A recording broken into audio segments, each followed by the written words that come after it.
মা, আর পারছি না গো। চোখে ঘুম নেই, শুধু চিন্তা আর চাপ। আমার আর সহ্য হচ্ছে না। ঘরে দুই বউ থাকলে জ্বালা তো হবেই। যখন আগে থেকে জানতিস তাহলে এমন কাজ কেন করলি? শুধু ঝগড়ার বিষয় না, সেটা হচ্ছে জমিদার বাবু। জমিদার বাবু অনেক দিন ধরে বাড়িটার কথা বলছে। এবার তো ব্যাংকের কিস্তির টাকাও বেড়ে বেড়ে মাথার উপর উঠেই গেছে। শোধ এবার দিতেই হবে, যেভাবেই হোক। আর বড় বউ দিনরাত রান্নাবান্না আর সংসারের খাটাখাটনি করে, কথা কম বলে। আর ছোট বউ দিনরাত শুধুই বিশ্রাম নেয়। কেউ কারোর কথা বোঝে না। ওরা দুজনে সারাদিন শুধু ঝগড়াই করে। তুই বাড়ির কর্তা, এসব আমাকে বলছিস কেন? হ্যাঁ, এখন তোকেই সব ঠিক করতে হবে। ঠিক করব কি? টাকাটাই তো সব। হাতে টাকা না থাকলে কর্তাগিরি চলে না মা।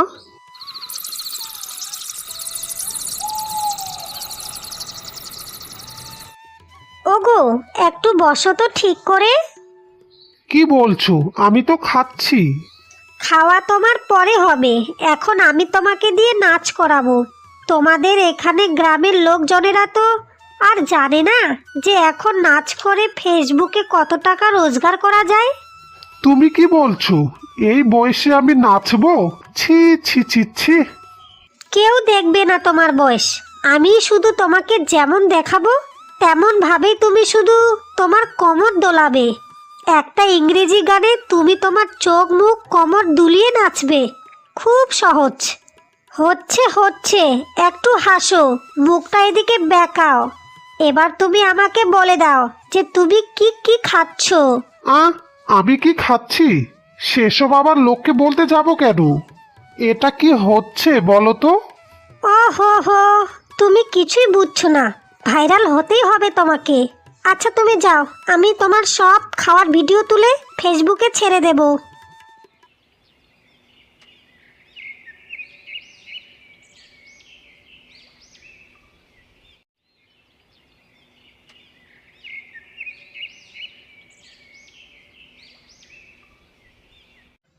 এটা কি বাটি এখানে রেখে কি তুমি পালাবে?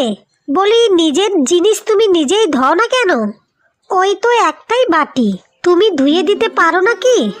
তুমি তো সারাদিন রান্নাঘরেই থাকো। আমি সারাদিন রান্নাঘরেই থাকি বলে আমি তোমার কাজগুলো করে দেব নাকি? তুমি তো সারাদিন ফোন নিয়েই থাকো। বলি, এভাবে কি আর সংসার চলবে? তাই তো আমি সোশ্যাল মিডিয়ায় যা রোজগার করি, এই বাড়ির কিস্তির টাকাটা তার থেকেই যায়। তুমি আমাকে রোজগার দেখাচ্ছ? তোমার ফোন ঘাটার পয়সা থেকে কত বাজার হয় তুমি কি সেটা জানো? তোমার লজ্জা করে না এই সব আজে বাজে কথা বলতে? সবজির দাম জানো? দেখো, তুমি কি এখন আমাকে মারবে নাকি? যদিও মারি, এই বাড়িতে মহারানী হয়ে থাকার থেকে একটু সংসারের কাজে মন দাও। তোমায় তো দুবেলা জুতো পিটা করে খাওয়া দরকার। মা, আমি তো এবার ডুবতেই বসেছি। দুটো সংসার একটাও সামলাতে পারিনি। সরলা কাজ করে খায়, আর কুসুম সারাদিন ফোন নিয়ে কি করে আর আমার সাথে ঝগড়া করে। চিন্তা করিস না বাবা, চিন্তা করিস না। চিন্তা করলে কিছুই হবে না, উপায় খুঁজতে তোকেই হবে। তাহলে কি হবে মা, বলো না। আমি এখন কি করব?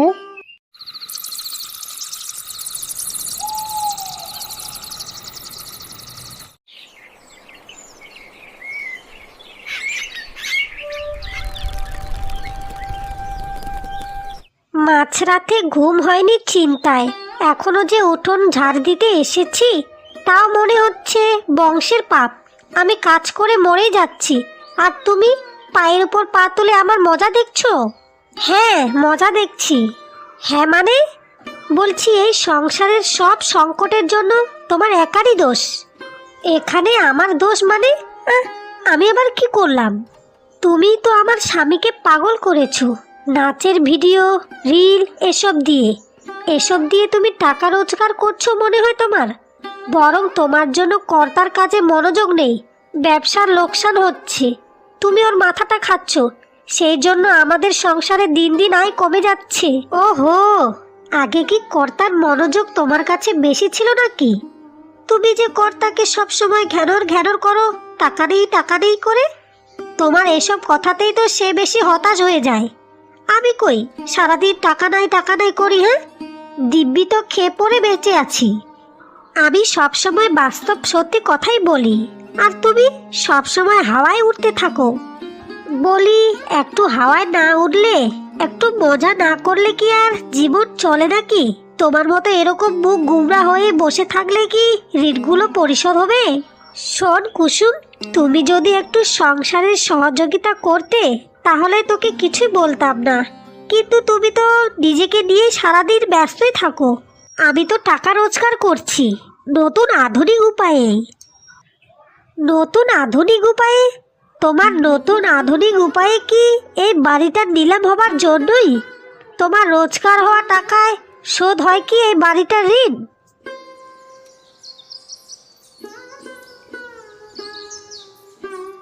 জল ফুটছে, বড় বাহাদুরি করে লোক দেখিয়ে রান্না করছো মনে হয়। কি চাই? কোনো কাজের কথা বলতে চাও, নাকি আবার পায়ে পায়ে ঝগড়া করতে চাও?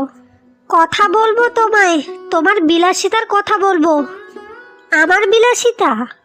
হ্যাঁ, তুমি তো কর্তার উপরে চাপ দিয়েছো আলমারি কিনতে, নতুন ফ্রিজ কিনতে, তারপরেই তো লোন নিতে হয়েছে। তারপরেই তো এই বাড়িটা বন্ধক দিয়ে লোন নিতে হয়েছে নাকি? তুমি আমাকে কি বলতে চাইছো? এগুলো বিলাসিতা? জিনিসগুলো এত পুরনো হয়েছে, তাই তো সমস্যা হয়েছিল। সংসারের চলতি জিনিস এগুলো। তোমার মাথায় সেই বুদ্ধি আছে?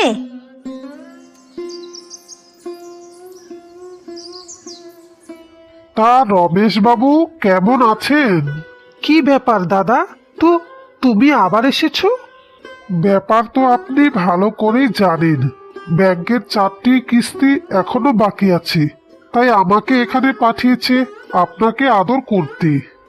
আমাকে আর একটা মাস সময় দিন দয়া করে, আমি সব ব্যবস্থা করে নেব। না বাবু, আমার আর সময় দেওয়ার কোনোই আদেশ নেই। বাড়িটা এবার নিলামে উঠবে। তা জায়গাটা খুব ভালো, দরদামও বেশ ভালোই হবে। এই বাড়ি আর আপনাদের থাকবে না, কথাটা মনে রাখবেন। এটা আমাদের বাড়ি, আমার বাপ দাদার বাড়ি, নিলাম হবে কেন? আইন বাবু, আইন। ঋণ নিলে সেটা পরিশোধও করতে হয়, না হলে সম্পত্তি বাড়ি যার থেকে টাকা নিয়েছেন তার হয়ে যায়। খুব সহজ কথা। আগামী সপ্তাহের মধ্যে পুরো টাকা আপনাকে দিতে হবে, আর দিতে না পারলে এই বাড়িটা নিলাম হয়ে যাবে। ব্যাংক আপনার বাড়ি বিক্রি করে দেবে, আর আপনারা রাস্তায় গিয়ে থাকবেন। আমাকে দয়া করে একটা উপায় দেখান, আমি তো আর পারছি না। আপনি তো দালাল, আপনি তো অনেক কিছুই খবর জানেন। উপায় একটাই, টাকা দিন বা বাড়ি খালি করুন। উপায় এই একটাই।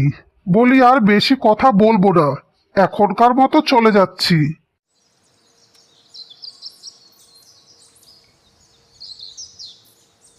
রুদ্রবাবু কি বলল? বলল আগামী সপ্তাহের মধ্যেই সময়, তারপর এই বাড়িটা চলে যাবে গো। হ্যাঁ মা, আমি অপদার্থ, আমার বাপদাদার বাড়িটা রাখতে পারলাম না, স্ত্রীদের মুখে একটু হাসিও ফোটাতে পারলাম না। তুই অপদার্থ নোস, এখনকার সময়টাই খারাপ। সবাই নিজের সংসার চালাতেই হিমশিম খায় আজকালকার দিনে।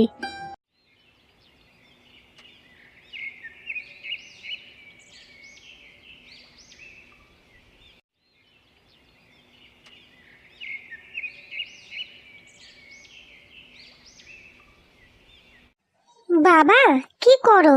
ও কিছু না রে মা, তুমি গিয়ে শো, যাও যাও। তোমার জামা কাপড় নিয়ে কি করছো?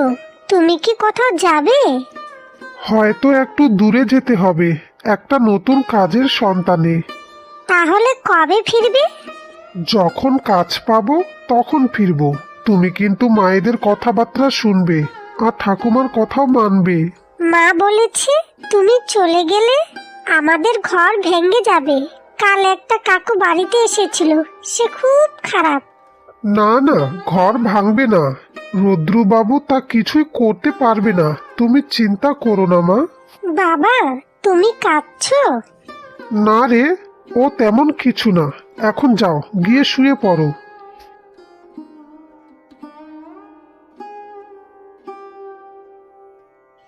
সব হিসেব করে দেখেছি, আমার সঞ্চয় আছে 60,000।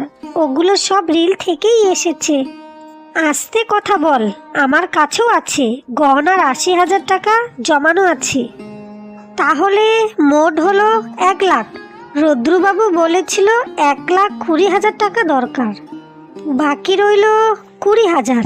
আমি কাল সকালে বাবার বাড়ি যাব, বাবা মার কাছ থেকে ধার নিয়ে আসব। তুমি কি আর কিছু পারবে জোগাড় করতে? আমার একটা সোনার গলার হার আছে, বিয়ের সময় মায়ের দেওয়া। সেটা বেচলে 40-50,000 হতে পারে। সেটা তো তোমার বড্ড প্রিয়, তুমি কি সেটা ছাড়তে পারবে? প্রিয় জিনিস নিয়ে যদি বাড়ি রাখতে না পারি তাহলে তার মূল্য কি? আমারও গহনা যাবে, খুব কষ্ট হবে। কিন্তু কর্তা যদি বাড়ি ছেড়ে চলে যায় তাহলে আমরা গহনা রেখে কি করব? আমাদের সংসারটাই তো আর থাকবে না।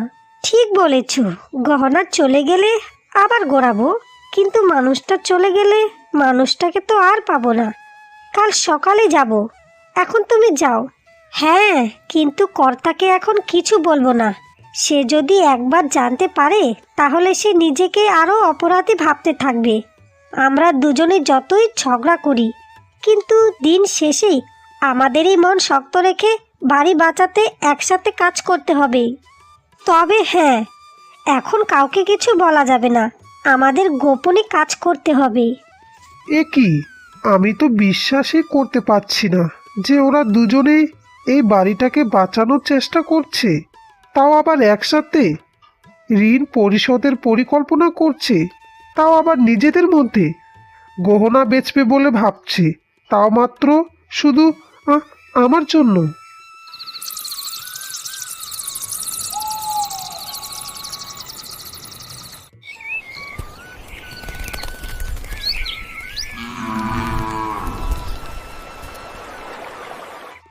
তুমি কবে শিখলে এত ভালো আচার বানাতে? শাশুড়ি মা শিখিয়েছিলেন, বলতেন বাড়ির বউদের এটা শেখা চাই। তুমি কি আমার সাথে আচার বানানো শিখবে? আমি আরও বিভিন্ন ধরনের আচার বানাতে খুব ভালো মতনই পারি। এই নাও, এটা দিয়ে একসাথে মাখতে হবে, তাড়াতাড়ি করো। আজ বাজারে যাব আর কিছু আম কিনে আনবো, সেগুলো আচার বানিয়ে দোকানে দিলে পয়সা হবে। আমার এক ফলোয়ার দোকানদারও আছে, সেও নেবে। খুব ভালো কথা, আমার হাতের আচার বাজারে সুস্বাদু ছিল। এখন আমরা দুজনে মিলে আচার বিক্রি করব। রুদ্রবাবু আসবে সকাল 11টায়, তার আগেই আমাদের সব টাকা জোগাড় করতে হবে। তোমার ভাইকে বলো 1 মাসের মধ্যে টাকাটা আমরা ফেরত দেব, নিজেদের দায়িত্বে। আমাদের হারের টাকা এসে গেলেই আর অপেক্ষা করতে হবে না। আমার ভাই টাকা দিতে রাজি হয়েছে, কিন্তু একটু বেলা করে দেবে। আমি ভাইকে বলবো সময়ের আগে দালালের টাকা মিটিয়ে দিতে, তারপরেই সে যেন অন্য কাজে চলে যায়।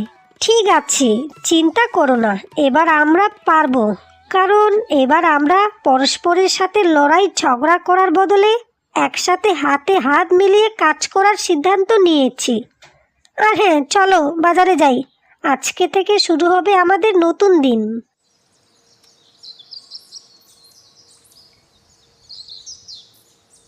কি রমেন বাবু, আপনি ভেবে দেখেছেন অবশেষে আমি কি সিদ্ধান্ত নিলাম? আপনাকে এই বাড়িটা বেচতে হবে তো? টাকা পয়সা তো আর জোগাড় করতে হবে না। সিদ্ধান্ত বলছেন? সিদ্ধান্ত তো আপনি আমাকে আগেই বলে দিয়েছেন। নিলামের যখন হুমকি দিয়েছেন তখন আমাকে তাই করতে হবে। হুমকি না বাবু, হুমকি না, এটাই বাস্তব কথা। সময় শেষ হয়ে গেছে আপনার। আজই আপনার শেষ দিন, আপনার টাকা শোধ করবার। বলি, টাকা আছে পকেটে নাকি বাড়ি থেকে বেরিয়ে যাবে? টাকা আছে। আছে মানে আকাশ থেকে পড়বে নাকি? বুঝে গেছি, আর অজুহাত দেবেন না। টাকা না থাকলে ঘরের চাবি আমাকে দিয়ে দিন আর এখনই বেরিয়ে যান। আমি সঙ্গে করে ব্যাংক অফিসারকেও নিয়ে এসেছি। বলছি তো টাকা আসছে, আপনি একটু অপেক্ষা করুন। আজকে আমি আর অপেক্ষা করব না, এতদিন সময় দিয়েছি, আজকে আর ছাড়ছি না। বাড়ি খালি করুন এখনই। না, আপনি ঢুকতে পারবেন না, এই বাড়ি এখনো আমার। বলি, কিস্তি না দিয়ে কিভাবে আপনার হবে? আইন দেখিয়ে দেব নাকি চোখে আঙ্গুল দিয়ে? আমাকে একটু সময় দিন, আমার পরিবার তারা টাকা নিয়ে আসছে। পরিবার আপনার? দুই বউ তো সারাদিন ঝগড়া করে তারা টাকা আনবে। আরে হাসির কথা শোনানোর আর জায়গা পেলেন না? রুদ্রবাবু, আমরা টাকা নিয়ে এসেছি। কি বললে? টাকা নিয়ে এসেছো? কই দেখি। হ্যাঁ, নিয়ে এসেছি 1,20,000 টাকা। নিন, গুনে নিন। বেবে, ইয়ে, হ্যাঁ হ্যাঁ, এত টাকা কোথায় পেলেন? মানে কাল পর্যন্ত তো আপনাদের কাছে টাকা ছিল না, ঘর বাড়ি বিক্রি হয়ে যাচ্ছিল। কোথায় পেলাম সেটা আপনার দেখার বিষয় না। আপনার কাজ টাকা নেওয়া, আমাদের পারিবারিক বিষয়ে নাক গলানো নয়। নিন, গুনে নিন এবং আমাদের রসিদ দিন, আমাদের বাড়ির কাগজপত্র ফেরত দিন। আর কোনোদিন যদি এই রাস্তায় আপনাকে আমি দেখেছি তাহলে কিন্তু খারাপ হয়ে যাবে। কিন্তু ব্যাংকের সুদ? যা বলেছেন তাই দিয়েছি, সুদের হিসেব আগেই দেওয়া হয়েছে। আপনি সব কিছু দেখে বলেছেন, সব কিছু জেনেই সিদ্ধান্ত নিয়েছেন। এখন বেশি কথাবার্তা বাড়াবেন না, বলে দিলাম। ঠিক আছে, টাকাটা ঠিক আছে, কিন্তু আপনারা জেনে রাখুন, পরের বার কিস্তি বাকি পড়লে এর সুযোগ আর আপনাকে দেব না। সোজা ঘর থেকে সবাইকে ধাক্কা মেরে বের করে দেব, কথাটা যেন মাথায় থাকে। পরের বার কিস্তি বাকি পড়বে না, আমরা এখন দুজন মিলেমিশে কাজ করব। আর আপনাকে আমাদের বাড়িতে ঢোকারও সুযোগ দেব না। টাকা ব্যাংকে জমা দেব।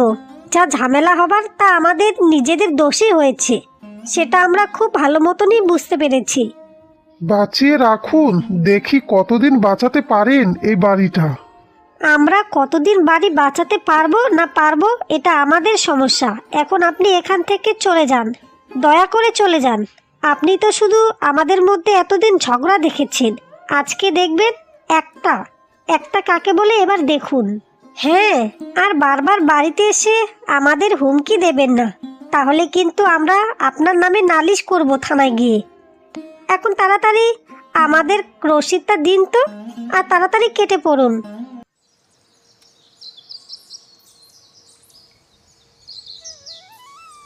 মা, আজকে আমি খুব ভালো মতনই বুঝতে পেরেছি, সতীন মানে শত্রু নয়, তারা চাইলে দুজনে মিলে একটা সংসার বাঁচিয়েও দিতে পারে। একজনের পাশে যখন আরেকজন দাঁড়ায় তখন কোনো সমস্যাই আর বড় হয় না। তাহলে এবার বুঝেছো? আমি তো বহু বছর আগেই বুঝেছি। এরা ঝগড়া করে কিন্তু মায়া তো একই রকম, এই সংসারের মায়া। তাদের মধ্যে আমি সেই মায়া অনেক দিন আগেই দেখেছি। তোমাদের দুজনের কাছে আমি ক্ষমা চাইছি। আমি ভেবেছিলাম তোমরা শুধু নিজেদের নিয়েই ব্যস্ত, কিন্তু বিপদে দেখলাম তোমরাই আমার পাশে দাঁড়ালে, না হলে আমি তো শেষ হয়ে গিয়েছিলাম। দেখো, সংসারে ঝগড়া অশান্তি হবেই, কিন্তু ঝগড়া মানেই আরেকজনের প্রতি ঘৃণা নয়। আমরা দুজনেই এই বাড়ির মেয়ে, বাড়ি বাঁচানোর দায়িত্বটাই তাই আমাদেরও। হ্যাঁ, এবার আমরা ঠিক করেছি, এখন থেকে আমরা দুজনেই মিলেমিশে কাজ করব। দিদি আচার বানাবে আর আমি দোকানে দোকানে গিয়ে বিক্রি করব, এমনকি অনলাইনেও দেব। মা বলেছে আমিও সাহায্য করব, কাগজের প্যাকেট করতে শিখব। ঠিক করেছো, খুব ভালো কথা। তাহলে সবাই শোনো, আজ থেকে এই বাড়ির নাম হলো দুই সতীনের এক বাড়ি। আরে বাড়ির কর্তা একজন নয়, কর্তা আমরা সবাই। সরলা, কুসুম, আমি, মা, রূপা সবাই মিলে এই বাড়িতে আনন্দ করে থাকবো। আর কোনোদিন কেউ আমাদের নামে দোষও দিতে পারবে না যে আমরা সারাদিন ঝগড়াই করি।